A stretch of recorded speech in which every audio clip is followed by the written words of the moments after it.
ధాన్యాన్ని రోడ్డుపై పోసి అన్నదాతలు ధర్నా చేపట్టారు. రైతులకు ధాన్యం అమ్మకాల కష్టాలు వెంటాడుతున్నాయి. ఐకేపీ సెంటర్లలో పడిగాపులు కాస్తున్నారు. వనపర్తి జిల్లా గోపాల్పేట వ్యవసాయ గోదాం వద్ద హమాలీ కొరతతో ఇబ్బందులు ఎదురవుతున్నాయి. రోడ్డు పక్కన 50 లోడ్ ట్రాక్టర్లు నిలిచిపోయాయి. ధాన్యాన్ని వెంటనే కొనుగోలు చేయాలంటూ రైతులు డిమాండ్ చేస్తున్నారు.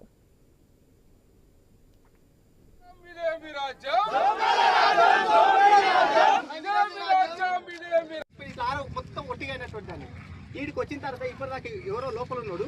ఇవి ఏ గ్రేడ్ వడ్లని బి గ్రేడ్ అని చూపించింది సార్. క్వింటాల్కి 5 కిలోలు చేస్తాం. క్వింటాల్కి 5 లేదు సార్, 41 కేజీ సార్. మా ఫార్మర్సే సార్, మా ఫార్మర్సే వాళ్ళు అంతే సార్. ఒక చిన్న విషయం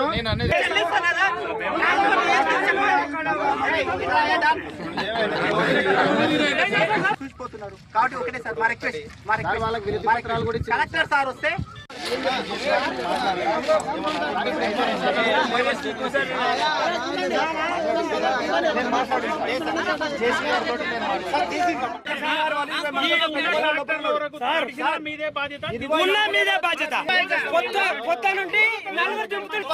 అందరూ కొట్టుకున్నాము. పైసలు అయితే దాని మీద ఆశ పడలేదు.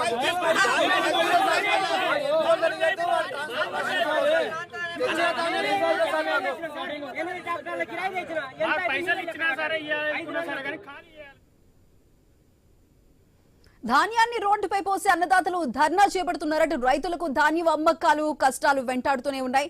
అయితే ఐకేపీ సెంటర్ లో ఉన్న సిచ్యువేషన్ కి సంబంధించి మరింత సమాచారం మా ప్రతినిధి వెంకటేష్ అందిస్తారు. వెంకటేష్ చెప్పిన ప్రస్తుతం ఐకేపీ సెంటర్ దగ్గర ఇప్పుడు వనపర్తిలోనే ఇటు 50 ట్రాక్టర్లు అయితే అక్కడ లోడ్ తో నిలిచిపోయిన సిచ్యువేషన్ కనిపిస్తుంది. మరి దానికి సంబంధించి రైతులు ఏం డిమాండ్ చేస్తున్నారు? రైతులకు తమ ధాన్యాలు పండించిన ధాన్యాలను అమ్ముకోవడానికి అయితే నానా కష్టాలు పడవలసిన పరిస్థితి నెలకొంది. ఉమ్మడి పాలమూరు జిల్లా వ్యాప్తంగా ఇదే పరిస్థితి కనిపిస్తుంది. ముఖ్యంగా వనపర్తి జిల్లా గోపాల్పేట వ్యవసాయ గోదాం వద్ద అయితే హమాలీల కొరత, లారీల కొరత, గన్ని బ్యాగుల కొరతతో రైతులైతే నానా ఇబ్బందులు పడుతున్నారు. రాత్రి పగలనక కష్టించిన పంటను అమ్ముకోవడానికి వస్తే మాత్రము అక్కడ కేంద్రాల వద్ద, ఐకేపీ కేంద్రాల వద్ద సిబ్బంది లేకపోవడం, దాంతో పాటు ట్రాన్స్పోర్టేషన్ లేకపోవడం వల్ల రైతులకు ఇబ్బందులు కలుగుతున్నాయి. ముఖ్యంగా రైతులు తెచ్చిన ధాన్యాన్ని గోపాల్పేట వ్యవసాయ గోదాం వద్దకు తెచ్చిన హమాలీ కొరత ఉందని ఐకేపీ సెంటర్ వాళ్ళు ఎక్కడికక్కడే ఆ ధాన్యాన్ని నిలిపివేశారు. దీంతో 50 ట్రాక్టర్ల వరకు రోడ్డుపై అయితే ధాన్యం నిలిచిపోయిన సంఘటన చోటు చేసుకుంది. ఈ నేపథ్యంలో అక్కడ రైతులు తమ ధాన్యాన్ని సరైన సమయంలో కొంటేనే తమకు ఇబ్బందులు లేవని, కానీ నా నిర్లక్ష్యం వల్ల, అధికారుల నిర్లక్ష్యం వల్ల, ఐకేపీ సిబ్బంది వల్ల తీవ్ర ఇబ్బందులను కలగజేస్తున్నారని ధర్నా చేపట్టారు. రోడ్డుపైనే ధర్నా చేపట్టారు. దీంతో ట్రాఫిక్ కూడా జామ్ అయింది. ఇప్పటికే 2 గంటల పాటు వీళ్ళ ధర్నా కొనసాగుతుంది. ఈ నేపథ్యంలోనే జిల్లా వ్యవసాయ అధికారికి దీనికి సంబంధించిన ఐకేపీ సెంటర్ల వారితో మాట్లాడారు. దానికి సంబంధించిన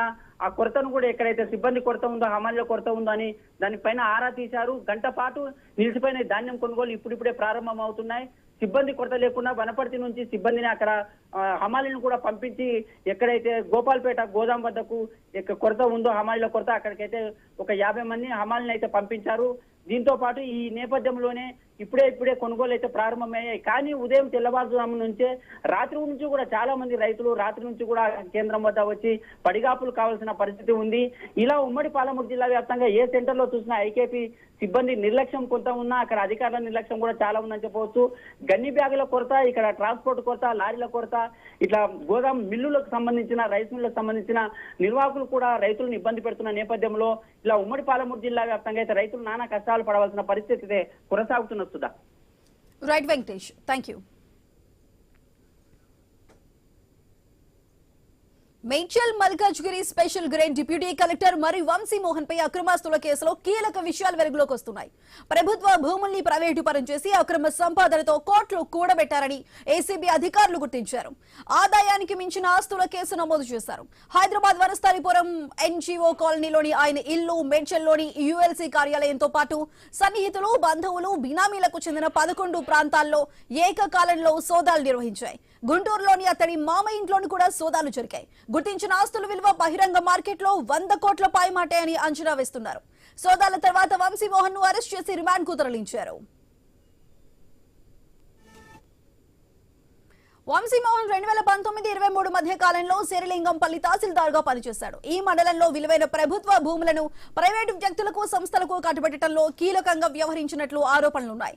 శేరిలింగంపల్లి, మియాపూర్, గుట్టలబేగంపేట్, మాదాపూర్, ఖానామేట్, గచ్చిబౌలి, గోపన్పల్లి, హఫీజ్పేట్ ప్రాంతాల్లోని వేల కోట్ల విలువైన ప్రభుత్వ భూములను వివాదాల్లో ఉన్నాయి.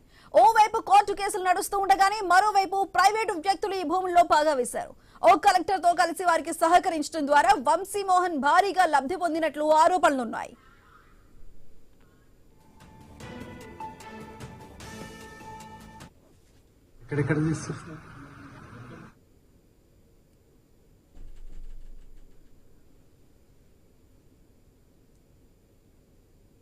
అబ్దుల్లాపూర్ మెట్ తహసీల్దార్ కార్యాలయంలో ఏసీబీ అధికారులు సోదాలు నిర్వహించారు.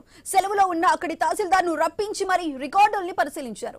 మండలంలోని పిగ్లీపూర్ గ్రామం సర్వే నెంబర్ 17లోని 8 ఎకరాల వివాదాస్పద వ్యవసాయ భూముల లావాదేవీలపై ఆరా తీశారు. రికార్డుల్ని స్వాధీనం చేసుకున్నారు. ఆ భూములపై ప్రభుత్వం, ప్రైవేటు వ్యక్తుల మధ్య ఎప్పటి నుంచో వివాదం నడుస్తోంది. ఆ భూముల్ని వంశీమోహన్ తెలివిగా కాజేసినట్లు ఆరోపణలున్నాయి.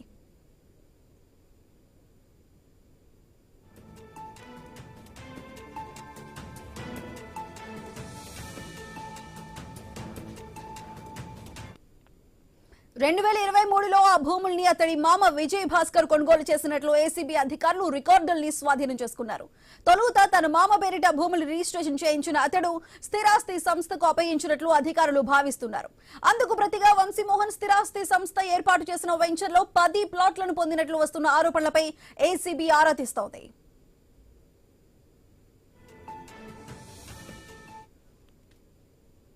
వంశీమోహన్ కు 4,46,28,000 విలువైన 19 ఓపెన్ ప్లాట్లు ఉన్నాయని ఏసీబీ గుర్తించింది. వనస్థలిపురం ఎన్జీఓ కాలనీలో ఇల్లు, మణికొండలో 1000 చదరపు అడుగుల ఫ్లాట్, హైటెక్ సిటీ ప్రాంతంలోని మసీదు బండలో 1000 చదరపు అడుగుల ఫ్లాట్, ఇబ్రహీంపట్నం మండలం నరేపల్లిలో 2 ఎకరాల ఫామ్ హౌస్ ఉందని నిర్ధారించారు. బ్యాంకు ఖాతాలు 20 లక్షలు, 122 గ్రాముల బంగారు ఆభరణాలు, 32 లక్షల విలువైన కార్లను ఏసీబీ అధికారులు గుర్తించారు. అదే ఆదాయానికి మించిన ఆస్తుల కేసులో వంశీమోహన్ అయితే విచారిస్తున్నారు అధికారులు, ఏసీబీ అధికారులు. మరి దీనికి సంబంధించి పూర్తి డీటెయిల్స్ మా ప్రతినిధి రత్నకుమార్ అందిస్తారు. రత్నకుమార్, చెప్పండి, వంశీమోహన్ కి సంబంధించి విచారణ ఏ విధంగా కొనసాగబోతుంది? ఎందుకంటే ఆదాయానికి మించిన ఆస్తుల కేసులో చాలా డీటెయిల్స్, కీలక విషయాలు కూడా బయటపడ్డాయి.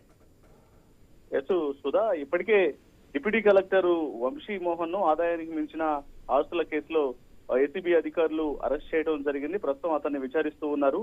ప్రస్తుతం